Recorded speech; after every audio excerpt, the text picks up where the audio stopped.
Hello everyone, welcome to Canon institution.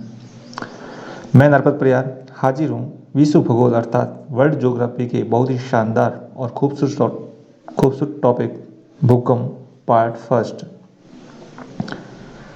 आज topic शुरू करने से पहले मैं आपको बता दूं कि इससे पहले हमने ज्वालामुखी पर चर्चा की थी। अगर किसी मित्र को ज्वालामुखी वाला टॉपिक देखना है तो उसका लिंक हमारे डिस्क्रिप्शन बॉक्स में मिल जाएगा, आप आराम से देख सकते हैं। आपने अभी तक हमारे चैनल को सब्सक्राइब नहीं किया है तो प्लीज़ सबसे पहले सब्सक्राइब करें और अपने दोस्तों को शेयर करना ना भूलें। तो बिना समय गए शुरू करते हैं आज का ये टॉपिक भूकंप।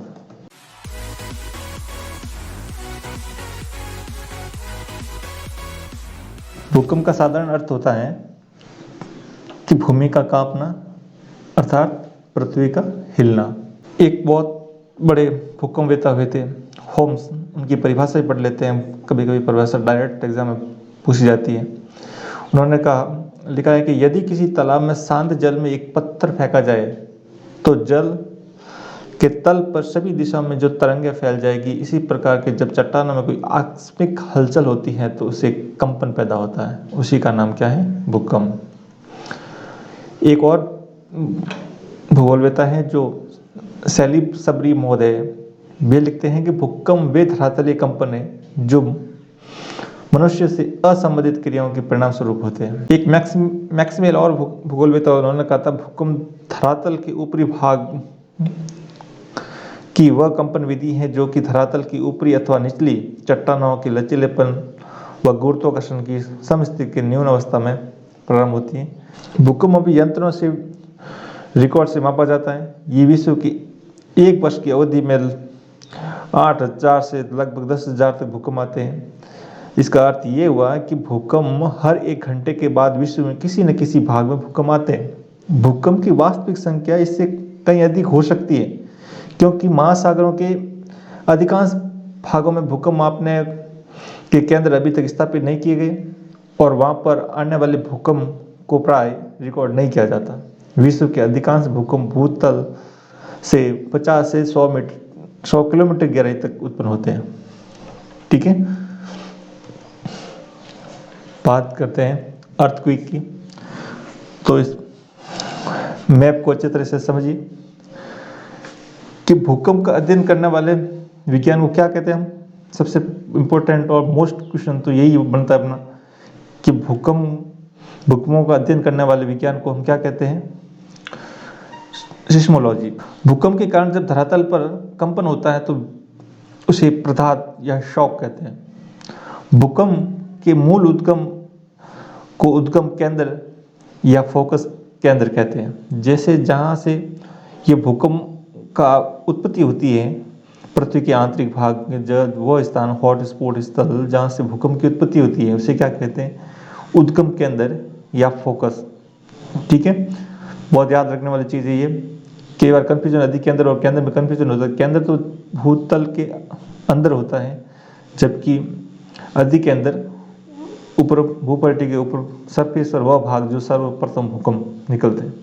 केंद्र के ठीक ऊपर भूतल पर स्थित वो स्थान को भूकंप का अधिक केंद्र कहते हैं, जिसे इंग्लिश में क्या कहते हैं? एपिसेंटर।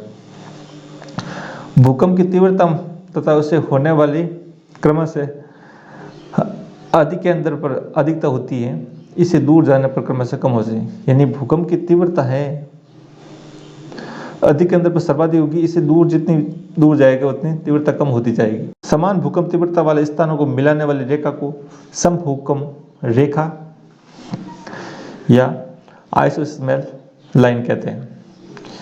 यानी एक अलग अलग स्थानों पर एक ही तीव्रता वाले स्थानों को मिलाने वाली रेखा को आइसोसेलेस लाइन कहते हैं। और एक और पॉइंट आता है ज्योग्राफी की बहुत इंपॉर्टेंट, समभूकंप रेखा, होमोसेलेस लाइन। यानी कि एक समय पर पहुंचने वाली तरंगों को मिलाने वाली रेखा को क्या कहते हैं? होमोसेलेस लाइन। ठीक है, आगे बढ़ते हैं।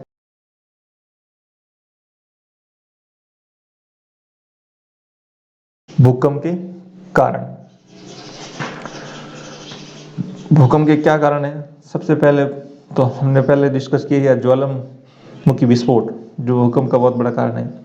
जब ज्वालामुखी विस्फोट होते हैं तो उनके निकटवर्ती क्षेत्र में हलचल होती है, जिसे भूकंप कहते हैं।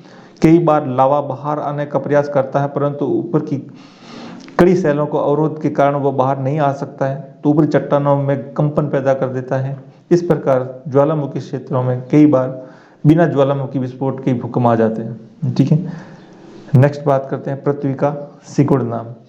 पृथ्वी अपने जन्म से अब तक निरंतर ठंडी होकर सिकुड़ रही है। पृथ्वी के सिकुड़ने से इसके सेलों में अव्यवस्था पैदा होती है, जिससे कंपन पैदा होता है और भूकंप आ जाता है। नेक्स्ट बात करते हैं वलन तथा भ्रंश। वलन तथा भ्रंश का संबंध क्रमशः संपीड़न और तनाव से है, जिससे चट्टानों में हलचल होती है और भूकंप आते हैं। सन 1934 में बिहार का भूकंप, सन 1950 में असम का भूकंप और सन 1991 में उत्तरकाशी का भूकंप इसी प्रकार के भूकंप थे। ठीक है, नेक्स्ट है भू संतुलन। ये काफी इंपॉर्टेंट है, इस पर हम डिटेल से डिस्कस आगे करेंगे। इस पर भी हम इलास्टिक रबर थ्योरी पर आगे विस्तार से चर्चा करेंगे। नेक्स्ट है जलीय भार। नदियों पर बांध बनाकर बड़े बड़े जलाशयों का निर्माण किया जाता है। जब जलाशय में जल की मात्रा आवश्यकता से अधिक हो जाती है तो चट्टानों पर जल का दबाव बढ़ जाता है, जिससे जलाशय की तली के नीचे स्थित चट्टानों में परिवर्तन होने लगता है। जब यह परिवर्तन आकस्मिक होता है तो भूकंप आता है। भारत में कोयना भूकंप के अनेक कारणों से एक कारण कोयना बांध द्वारा जल भंडारण से उत्पन्न अव्यवस्था को माना जाता है। यह भूकंप 11 दिसंबर 1967 में आया था। ठीक है, प्लेट विवर्तनिकी तथा भूकंप। प्लेट विवर्तनिकी एक बहुत बड़ा कंसेप्ट है और अपना भी एक टॉपिक है जिस पर हम आगे बात करेंगे। भू संतुलन। भू संतुलन विद्वानों का विचार है कि पृथ्वी का ऊपरी जो सियाल है ना, ऊपर वाला, वो हल्का होता है और निचली भारी सीमा पर तैर रहा होता है। सियाल सीमा निफे में पृथ्वी को बांट रखा है, उसी की चर्चा करते हैं। तो सियाल ऊपर वाला पार्ट हल्का होता है जो भारी सीमा पर तैर रहा होता है। ऊपरी हल्की चट्टानों ने ऊंचा नीचा होकर संतुलन की व्यवस्था बना ली है, परंतु जब अपरदन द्वारा उच्च प्रदेशों से शैलपूर्ण अपरदित होकर निम्न प्रदेशों को निक्षेपित होता है तो वह संतुलन बिगड़ जाता है। जब चट्टानें इस संतुलन को बनाए रखने का प्रयास करती हैं तो उसमें कंपन उत्पन्न होता है और भूकंप आ जाते हैं। 4 मार्च 1949 को लाहौर में इसी प्रकार का भूकंप आया था। ठीक है, अब इस चित्र को ध्यान से देखना।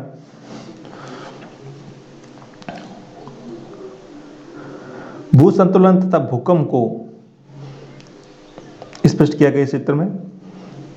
इमेज सबसे पहला क नंबर वाला चित्र में देख रहे हैं, पर्वत तथा सागर संतुलन व्यवस्था में है। पर्वत और सागर दो संतुलन व्यवस्था में, दोनों बराबर, कोई डिफरेंट नहीं है। ये दोनों आकृतियां भूगर्भ से अधिक गहराई पर स्थित मैग्मा पर संतुलन है। अब चित्र ख में पर्वत तथा सागर संतुलन। पर्वत पर अपरदन क्रिया शुरू होती है, यह पर्वत धीरे धीरे कटना शुरू होता है और महासागरीय नितल पर निक्षेप और अधिक हो जाता है। यानी यहाँ से पर्वत है, अपरदन की क्रिया से यह महासागरीय तल में जमा हो जाता है। इससे महासागरों का धीरे धीरे भार बढ़ने लगता है। चित्र ग में पर्वत पर अपरदन और महासागरीय नितल पर निक्षेप और अधिक हो जाता है। जब पर्वत धीरे धीरे कटकर पूरा महासागर में निक्षेप हो जाता है तो यहाँ भार, सागरीय भार में वृद्धि हो जाती है। सागरीय भार में वृद्धि होती है, पर्वतीय भार में कमी हो जाती है, जिससे भू संतुलन बिगड़ जाता है, तो जिसके कारण चट्टानें उबड़ खाबड़ हो जाती है और भूकंप आता है। ठीक है, प्रतिक्षेप सिद्धांत, इलास्टिक रिबाउंड थ्योरी। तो इस सिद्धांत का प्रतिपादन अमेरिका के विख्यात भूगर्भवेत्ता है डॉक्टर एसएफ रीड ने किया था। ठीक है, इसे डॉक्टर एसएफ रीड सिद्धांत के नाम से भी जाना जाता है। इस सिद्धांत के अनुसार भूकंपों की यांत्रिक रचना सेलों के लचीलेपन पर निर्भर करती है। भूगर्भ की सेलें रबड़ की भांति लचीली होती हैं, जिस कारण से उसमें बढ़ने व घटने के गुण होते हैं। जब किसी स्थान की सेलों पर तनाव बढ़ता है तो वे तनाव तथा खिंचाव के कारण मुड़ जाती है, परंतु जब तनाव सेलों के लचीलेपन की सीमा से बढ़ जाता है तो सेलें मुड़ती नहीं बल्कि टूट जाती है और उन खंडों के बीच एक दरार पड़ जाती है। दरार के दोनों ओर के चट्टानों खंड विपरीत दिशा में खिसक जाते हैं।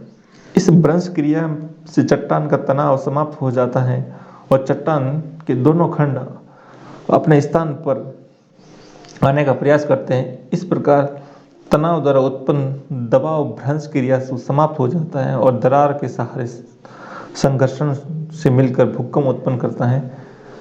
प्रतिक्षेप सिद्धांत के अनुसार भूकंप की उत्पत्ति इस प्रकार होती है। प्लेट विवर्तनिक तथा भूकंप।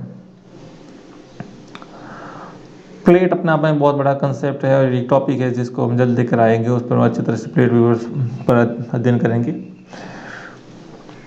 ज्वालामुखी उद्गारों की भांति भूकंप भी मुख्यतः प्लेटों के किनारों पर ही अधिक आते हैं।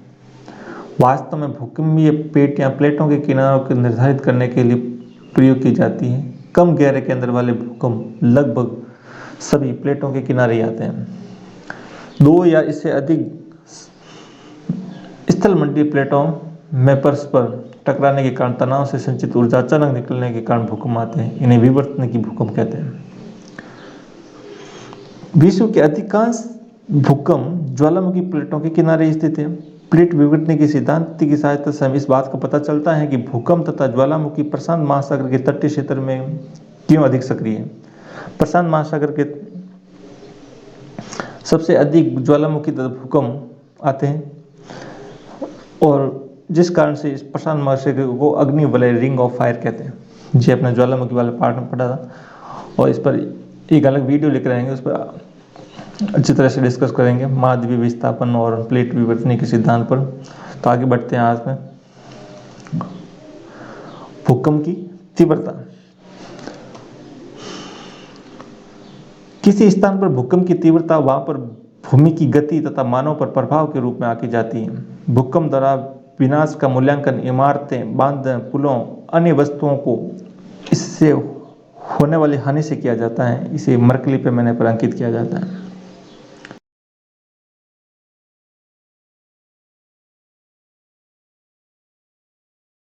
तथा इसे 1931 में वुड नामक भूगोलवेत्ता और न्यूमैन नामक संशोधित किया था। इसे क्या कहते हैं, संशोधित मरकली पैमाना है, यानी मॉडिफाइड मरकली। इस मरकली के नाम से जाना जाता है। मरकली नामक भूगोलवेत्ता ने 1902 में विकसित किया था। मनुष्य की ज्ञानेंद्रियों द्वारा प्राप्त अनुभव, विनाशकारी प्रभाव आदि पर निर्भर करता है। ये गुणात्मक है, परिणात्मक नहीं। यानी ये वैज्ञानिक दृष्टि से सही नहीं माना जाता है, क्योंकि इसकी तुलना विनाश के आधार पर, जनहानि के आधार पर किया जाता है। ये गणित की तुलना नहीं की जाती है, इसे अवैज्ञानिक माना जाता है। इसके अनुसार भूकंप की तीव्रता 1 से 12 तक व्यक्त की जाती है। एक भूकंप की तीव्रता विभिन्न स्थानों में भिन्न होती है, यद्यपि इसका परिमाण एक जैसा रहता है। ठीक है, नेक्स्ट बात करते हैं भूकंप का परिमाण।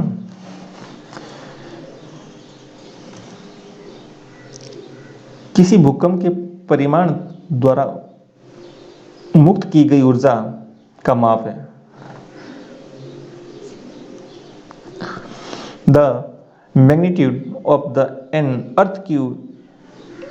earthquake is a measure of amount of energy released।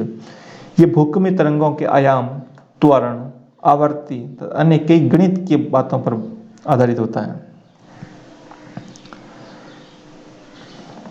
इसे भूकंप लिखित द्वारा अधोलिखित किया जाता है। भूकंप परिणाम के रिएक्टर पैमाने पर मापा जाता है। इस पैमाने का आविष्कार विख्यात भूगोलवेत्ता चार्ल्स एफ रिक्टर ने 1935 में किया था, जिसे 1965 में बेनो गुटेनबर्ग ने इसे संशोधित किया था। ये एक लघु गुणांक पैमाना है जिसकी न्यूनतम और अधिकतम सीमा नहीं है।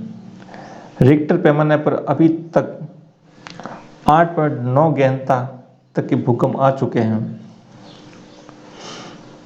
इस पैमाने पर 2 गहनता का भूकंप मानव द्वारा महसूस किया जाने वाला सबसे कमजोर भूकंप होता है। लघु गुणक पैमाना होने के कारण प्रत्येक भूकंपीय तरंगों के आयाम में 10 गुना वृद्धि प्रदर्शित करता है। अर्थात रिक्टर पैमाने पर 4 गहनता के भूकंप द्वारा भूमि की कंपन 3 गहनता वाले भूकंप से 100 गुना अधिक होती है। 8 अंकों वाले भूकंप से भूमि का कंपन 1 अंक होने वाले भूकंप से 10 लाख गुना अधिक होता है। भूकंप की ऊर्जा में और भी अधिक वृद्धि होती है। रिक्टर पैमाने पर 3 अंक वाले भूकंप द्वारा मुक्त की गई ऊर्जा 2 अंकों वाले भूकंप से 31.5 गुना अधिक तथा 1 अंक वाले भूकंप से 992 गुना अधिक होती है।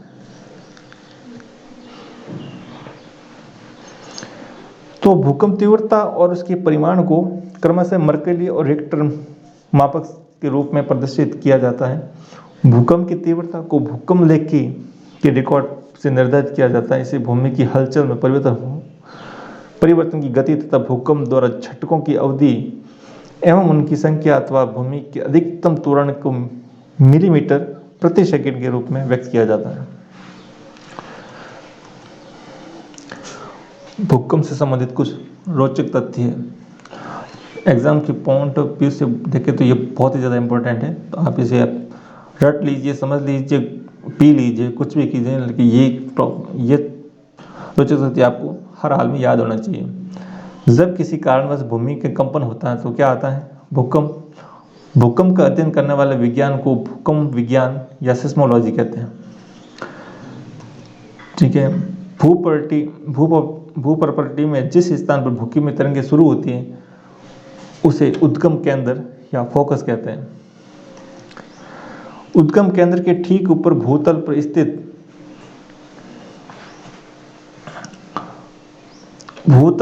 वो पॉइंट जहां से भूकंप निकलता है उसे भूकंप एपिसेंटर या अधिकेंद्र कहते हैं, जहां से सबसे पहले भूकंप धरातल पर प्रकट होता है। समान भूकंप तीव्रता वाले स्थानों को मिलाने वाली रेखा को समभूकंप रेखा या आइसोसील्स लाइन कहते हैं। और एक समय पर पहुंचने वाली तरंगों को मिलाने वाली रेखा को सहभूकंप रेखा या होमोसील्स लाइन कहते हैं। भूकंप तीव्रता को भूकंप द्वारा